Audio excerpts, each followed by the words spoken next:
তাসের ঘর তৃণমূল, আরেক বিধায়কের এবার পদত্যাগ। সংখ্যালঘু সেলের রাজ্য সভাপতি মোশাররফ হোসেন তিনি এবার পদত্যাগ করেছেন, ইস্তফা দিয়েছেন। শারীরিক অসুস্থতার কারণ দেখিয়ে তিনি পদত্যাগ করেছেন বলেই খবর পাওয়া যাচ্ছে।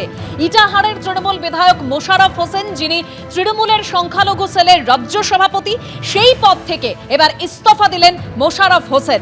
অর্থাৎ তাসের ঘরের মতো ভেঙে যাচ্ছে তৃণমূল কংগ্রেস। এবার আরও একজন মোশাররফ হোসেন, যিনি ইটাহারের তৃণমূল বিধায়ক, তিনি এবার তৃণমূলের সংখ্যালঘু সেলের রাজ্য সভাপতির পদ থেকে ইস্তফা দিয়েছেন। শারীরিক অসুস্থতার কারণ দেখিয়ে ইস্তফা দিয়েছেন ইটাহারের তৃণমূল বিধায়ক মোশাররফ হোসেন। সংখ্যালঘু সেলের রাজ্য সভাপতির পদ থেকে ইস্তফা, তৃণমূলের সংখ্যালঘু সেলের রাজ্য সভাপতির পদ থেকে ইস্তফা মোশাররফ হোসেন। বিরোধী দলনেতা ঋতব্রত বন্দ্যোপাধ্যায়ের সঙ্গে কথা হয়েছে, রাজ্যের উন্নয়নে সামিল হতে চাই এমন বার্তা দিয়েছেন মোশাররফ হোসেন।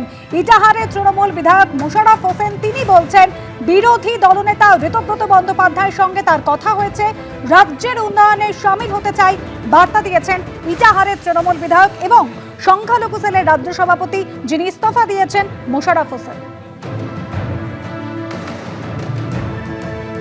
আমি আগেই বলেছিলাম, আজকে আমি এটা বলছি, আমি এটা মানে সংখ্যালঘু পদ আমি রাখছি না, আমি পার্টিকে বলেও দিয়েছি।